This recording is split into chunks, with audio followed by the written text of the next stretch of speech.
1812 could have ended before it even began, with only a single decisive blow stayed leading up to open conflict.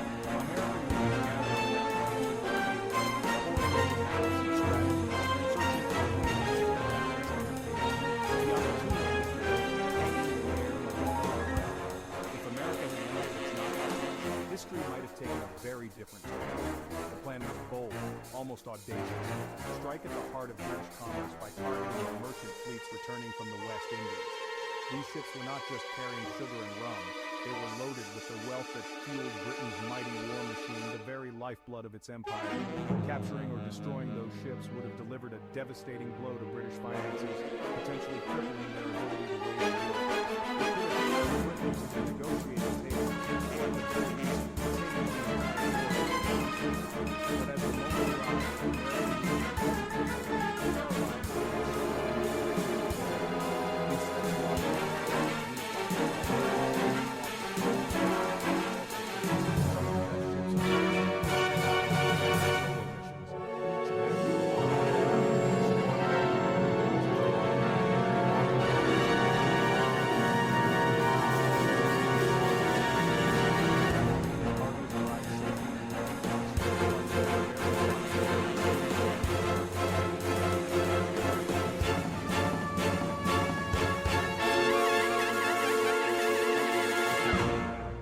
American hopes for a quick victory faded.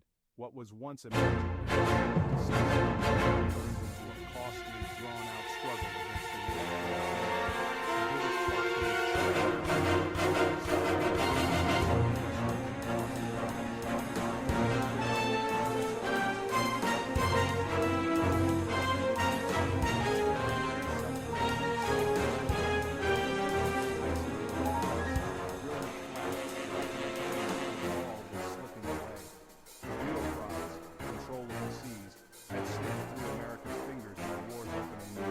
the chance to change the balance of power was lost, perhaps forever.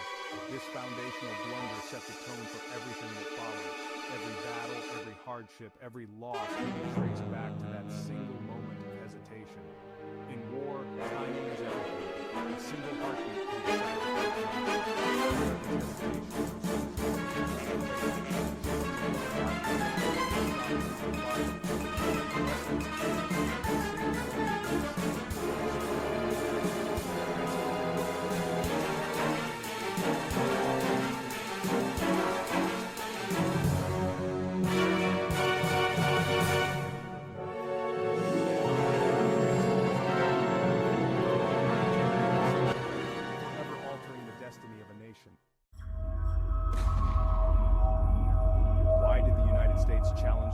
superpower. It was a mix of wounded pride, economic frustration, and ambition. British impressment, seizing American sailors, was a national insult, while trade restrictions crippled American commerce. The warhawks in Congress saw a chance to grab Canada and stop British support for Native American resistance. The war was sold as a second war of independence, a fight for colonial expansion, but the nation was deeply divided and woefully underprepared. Americans expected starting a war is far easier than finishing one. America's Navy in 1812 was small but mighty, an underdog force with a reputation for daring and resilience. Though dwarfed by the Royal Navy's sheer size, the Americans possessed a handful of ships that were the envy of the world. Its heavy frigates, like the famed USS Constitution, outclassed anything the British had in single combat. These ships were faster, sturdier, and packed more firepower than their British counterparts, giving the Americans a real edge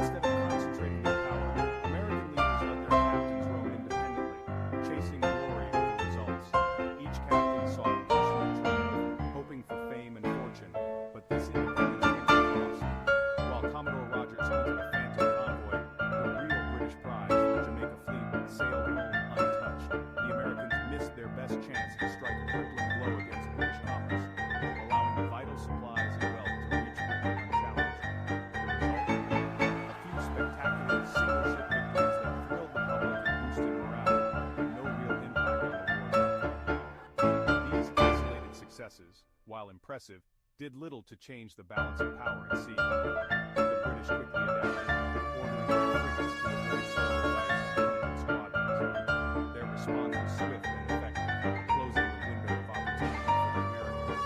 By 1813, the window for decisive American action had slammed shut. The British blockade tightened, and the chance for a knockout blow faded into history. The American sea wolves became the hunted, forced to evade superior British squadrons rather than seek out new victories. Tactical brilliance and courage couldn't make up for strategic failure. The Americans had the tools, but not the plan to use them effectively. The chance to cripple Britain's economy was lost as British trade continued to flow and ports remained busy and prosperous. The war at sea became a series of missed opportunities, with each failed chance echoing the consequences of poor coordination. America's Navy, out of position and outmaneuvered, never got its knock out, and the dream of turning the tide at sea slipped away. Once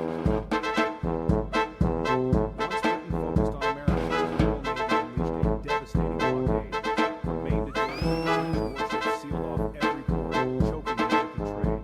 Exports collapsed, government revenue dried up, and the economy spiraled. The blockade was economic warfare, designed to bankrupt the United States and force surrender. Everyday life changed. Ports fell silent, goods vanished, and prices soared. The blockade's pain was felt everywhere, but especially in New England, where trade was king. The government resorted to desperate loans and taxes just to survive. The blockade wasn't just a military tactic, it was a stranglehold on the nation's future. For many, the war's hardship became personal. Discontent simmered, especially in regions hit hardest by the economic squeeze. Britain's naval power proved overwhelming and relentless. The blockade split America in two, drawing a sharp line between prosperity and hardship. As British ships choked off vital ports, the nation found itself suddenly isolated, its lifeblood of trade cut off almost overnight.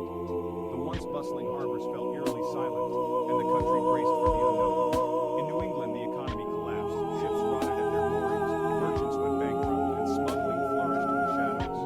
Desperation drove some to risk everything, sneaking goods past the blockade under cover of darkness. The region's proud maritime tradition was left in ruins, and families who had thrived on trade now faced ruin. Political opposition soared, culminating in the Hartford Convention, where talk of secession surfaced. Frustration and anger simmered as leaders debated whether to break away from the Union, convinced that the government had abandoned their interests. The very fabric of the young nation seemed to fray. Meanwhile, the interior saw a different story. Cut off from foreign imports, necessity became the mother of invention. Domestic manufacturing boomed as Americans learned to rely on their own ingenuity. Towns that once depended on imported goods now bustled with new activity, and local industries sprang to life. Small factories sprang up across the countryside, filling the void left by foreign goods. Craftsmen and entrepreneurs seized the moment, laying the groundwork for America's industrial revolution. Out of necessity, a new spirit of innovation and self-reliance took root. The war forced the nation to become more self-sufficient, shifting focus from the Atlantic to the continent's vast resources. Pioneers pushed inland, harvesting timber, mining minerals, and opening new frontiers.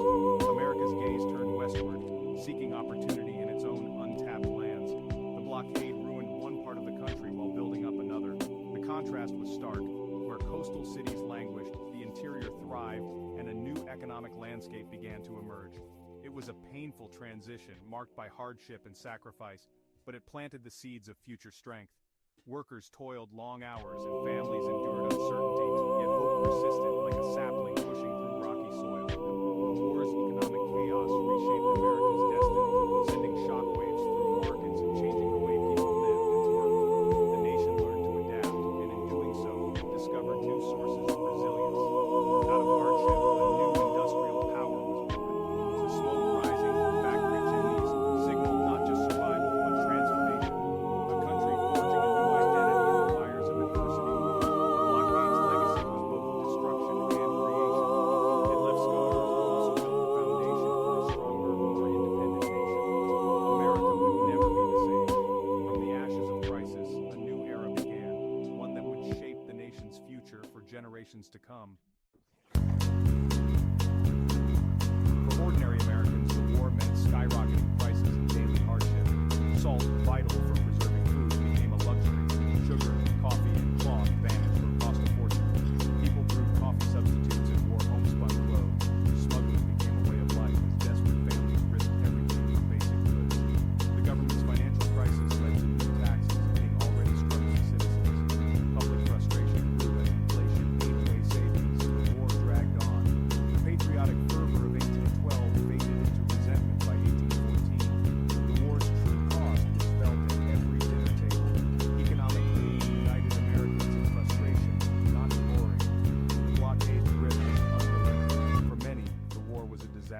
couldn't escape. In 1814, Britain struck at America's capital. The capital. British troops marched in, set fire to the mountain president's house,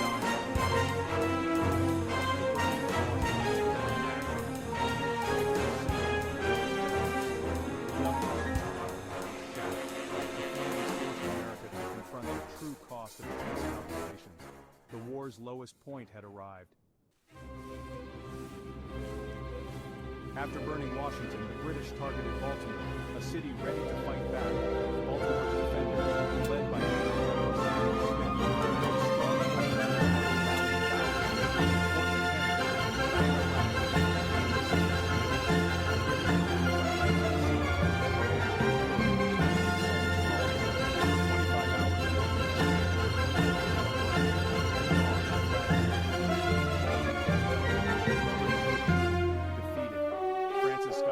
witnessing the battle, wrote, "The Star-Spangled Banner. Baltimore stands as a turning point, a moment of redemption. America found hope in the face of disaster." The Treaty of Ghent ended the war, restoring the status quo. No territory gained, no grievances resolved. On paper, it was a draw.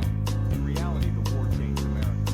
The pain of blockade and defeat sparked industrial growth and a new sense of national identity.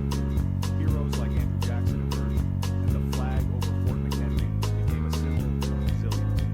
The war taught America hard lessons about ambition, preparation, and humility. Overconfidence led to disaster, but survival forged unity. The cost was high, but the nation endured. America learned that honor is earned through struggle, not bravado. The War of 1812 was a costly education, one the young nation would never forget. Its legacy, a stronger, wiser United States.